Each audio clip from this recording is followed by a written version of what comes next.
from the year 2023 about the tampering of witness by investigators who went to the Republic of the Philippines. And that is precisely the reason why we wrote the president at the time asking him his position on the ICC investigations.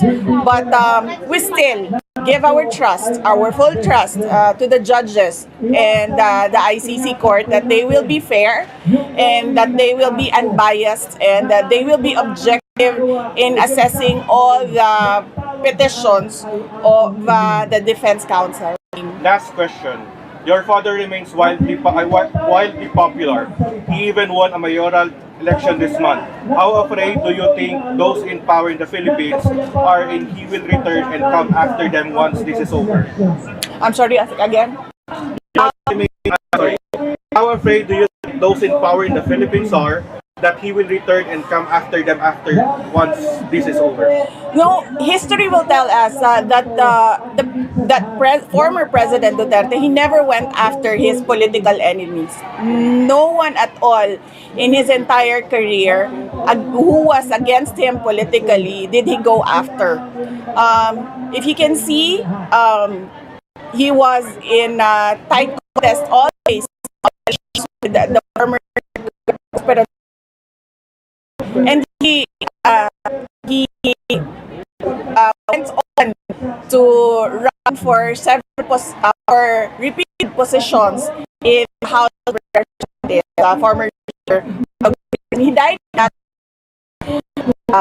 Senator Trillanes, for example, he went after President Duterte from 2015 to 2016 to 2017, and up to today, he is still running after President Duterte. And we still see Trillanes now. He is talking about President Duterte.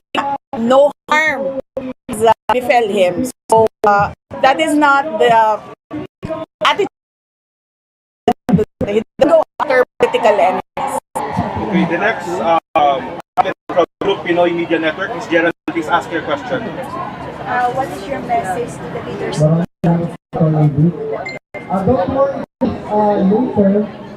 What is your message to the leaders? Yes.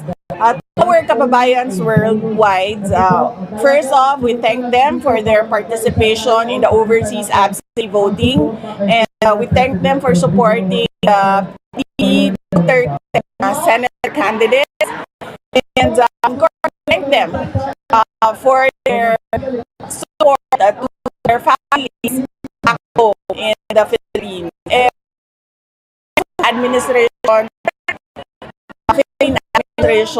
we pray, focus on the real issues of that is unemployment, poverty, hunger, among others. Next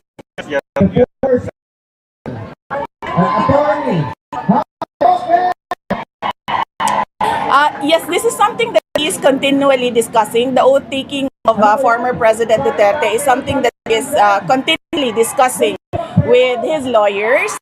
And yesterday I asked him about it, and he said that I just want to talk to my lawyers about it. But my personal feelings is that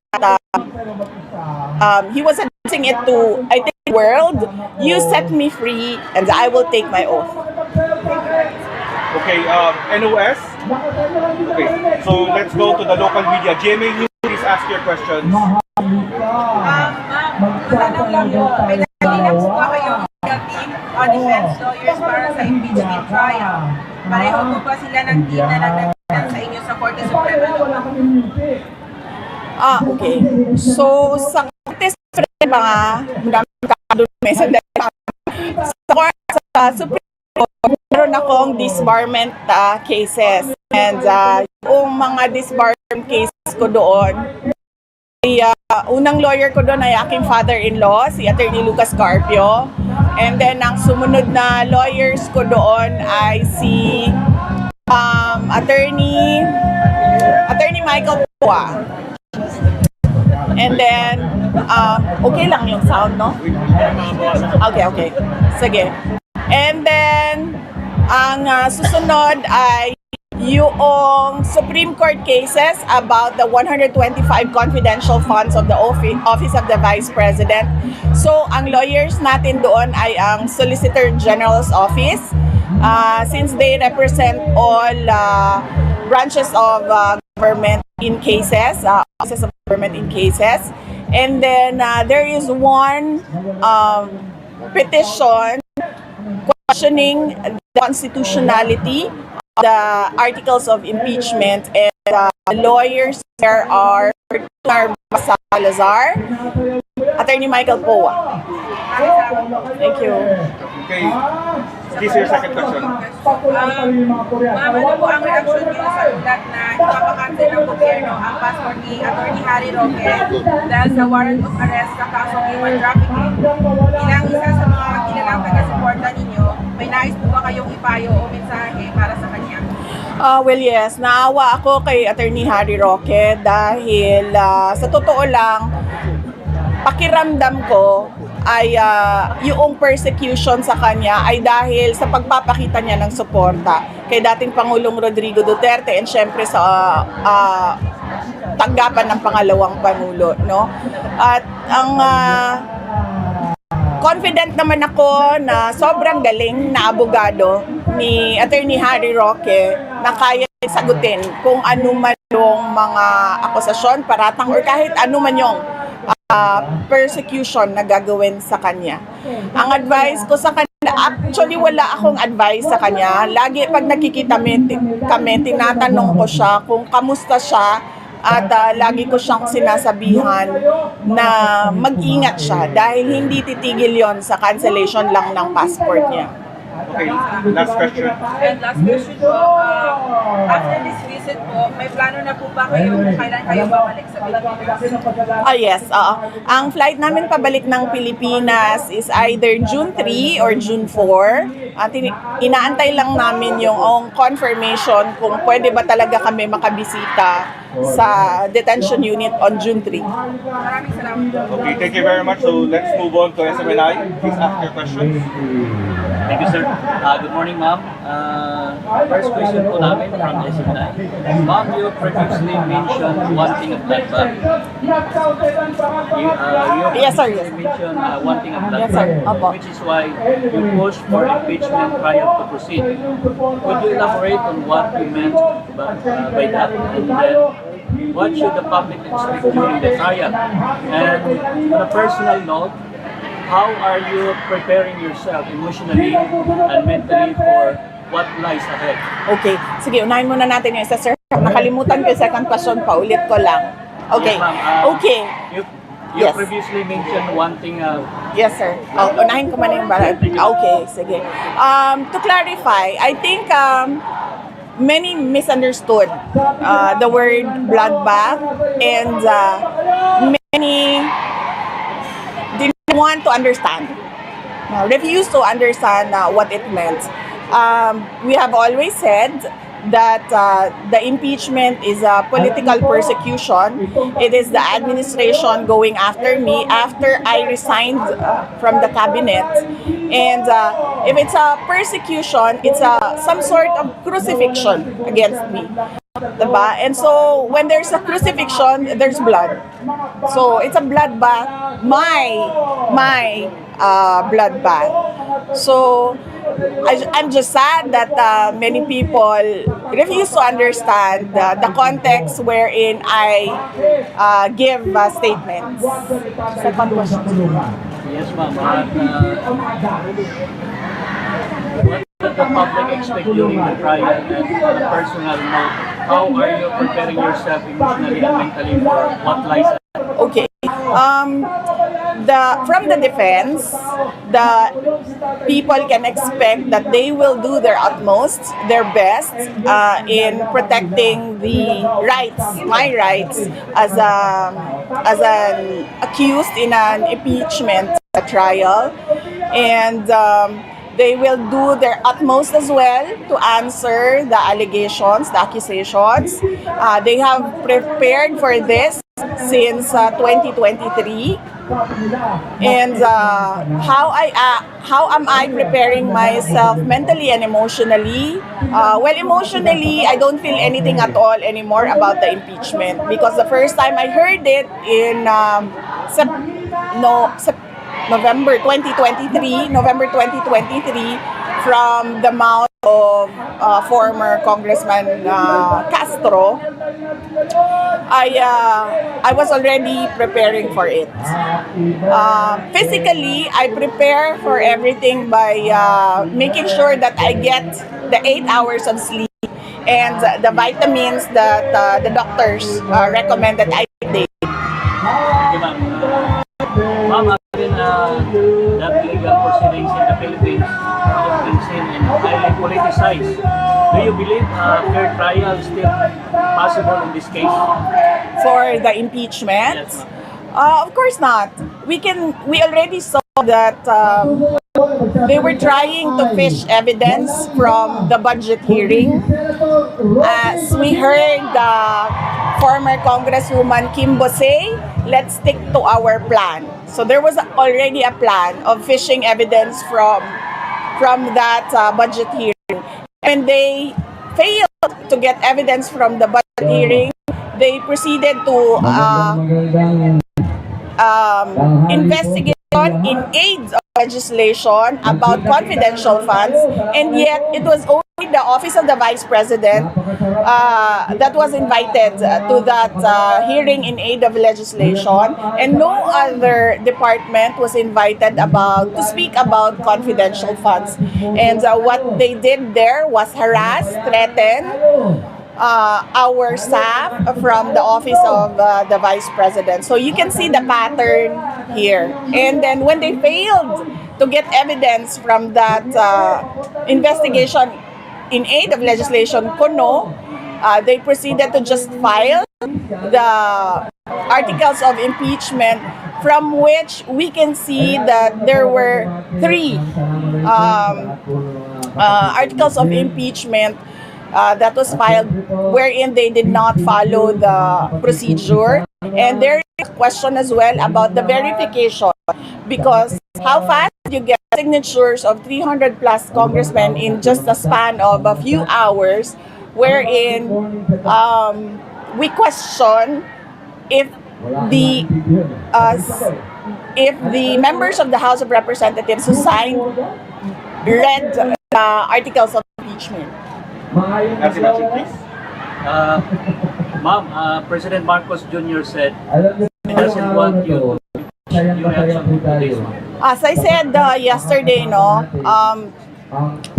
our personal feelings and our personal problems are not important at this point. What is important at this point? What are the things that are important at this point is our country, the issues that we face, and of course, our kababayans, ang taong bayan, not just the Philippines, but the Filipinos abroad as well.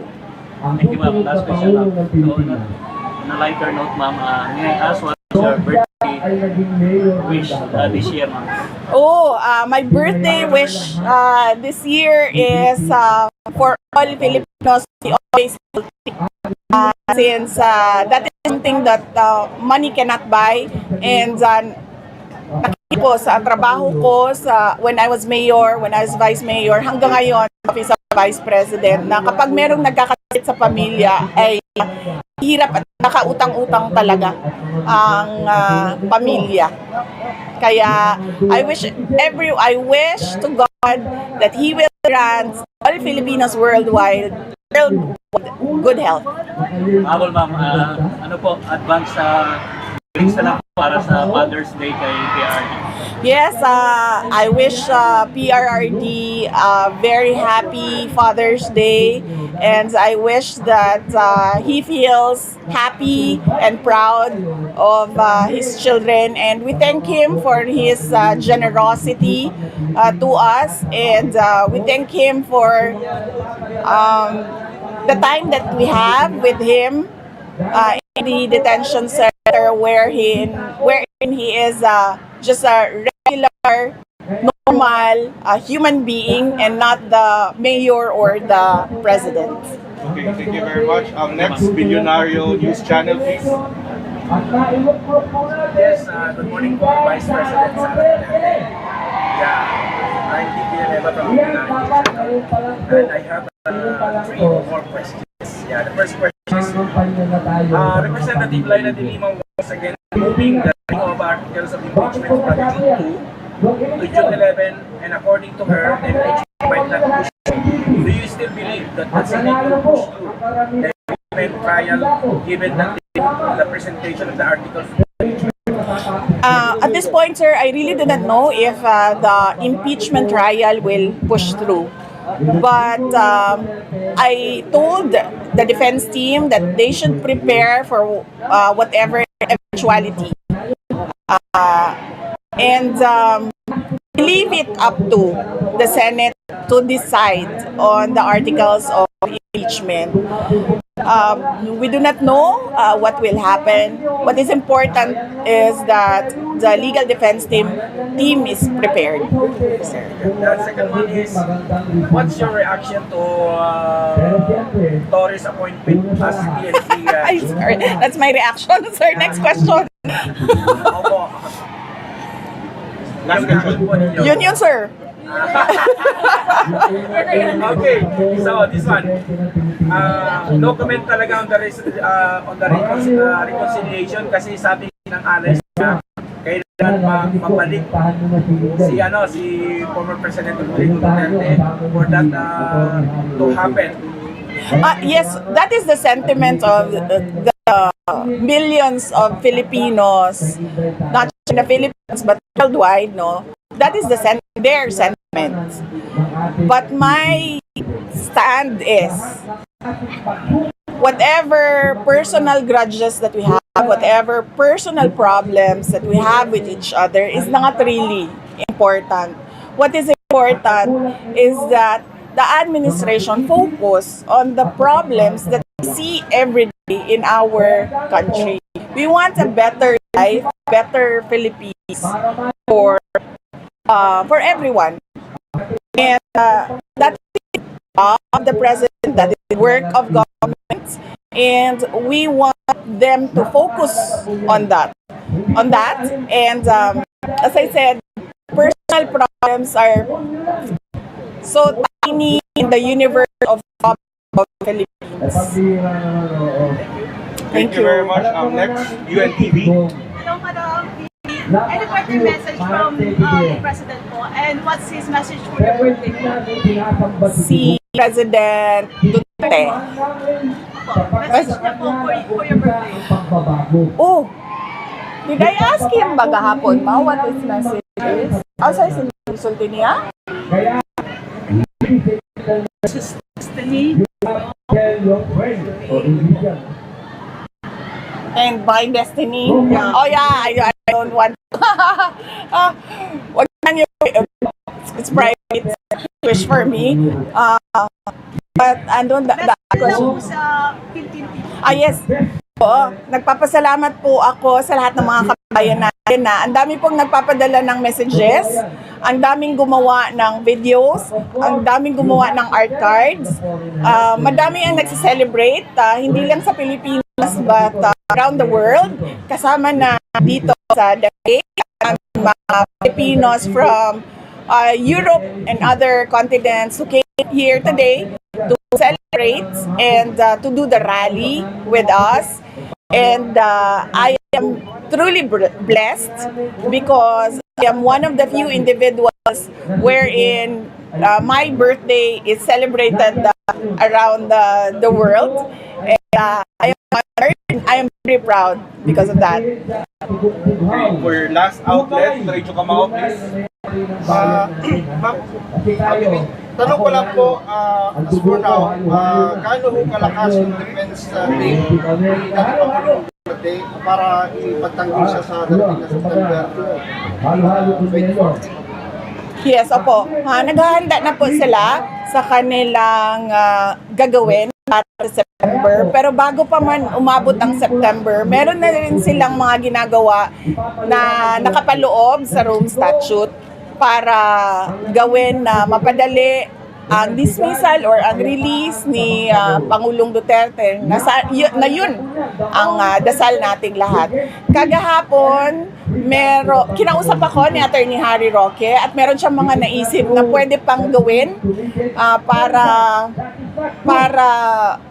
magawa ng paraan ng pag-release kay dating Pangulong Rodrigo Duterte, at yun ay isa sa mga agenda ko sa susunod na mga meetings ko na kasama ang mga abogado ni dating Pangulong Duterte.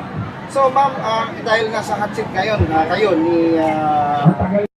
Marcos na kayo pa rin magkakasama palagi. So ano yung masasabi mo sa mga ibang Duterte supporters na hindi pa rin pabor doon sa pagsasama niyo? Oo, hindi ko na pinipilit sa mga Duterte supporters, no, dahil alam ko at nararamdaman ko kung ano yung nararamdaman nila.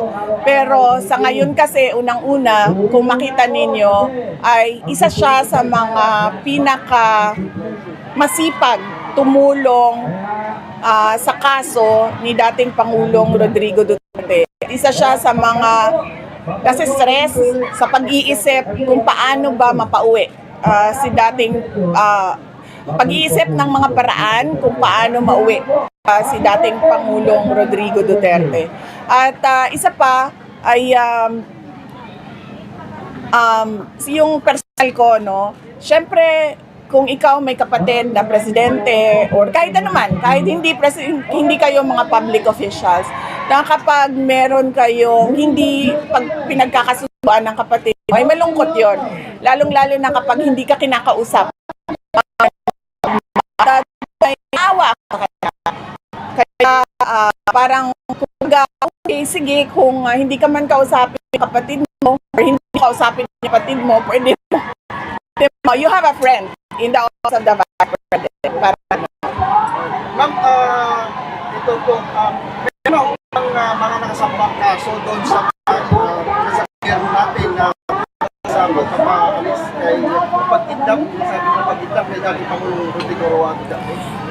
Isa yon sa mga tulong ni Senator Amy, no, sa dating Pangulong Rodrigo Duterte. Noong ginawa niya ang hearing ay lumabas doon na nagsabuatan talaga sila sa paghila, pagkidnap, pagdukot kay dating Pangulong Duterte sa Pilipinas at hinatid siya dito sa The Hague.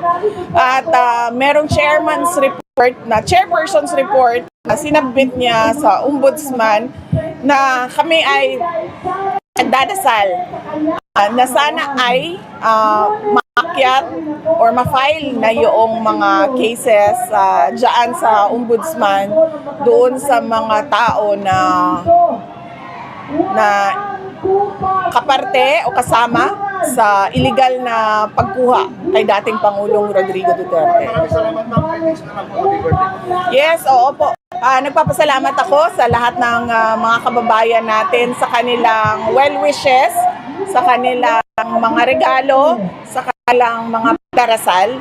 At sana ay kayo din ay mabiyayaan noong lahat ng wish ninyo sa akin ay sana ibigay din sa inyo ng ating may kapal. Thank you very much. That ends the press interview. Thank you. So, for the media, if you want to have a photo with the Vice President, please do so. Ganyan na lang, sir. Tapos dito ako para naka-arrange na kayo eh. For those who want to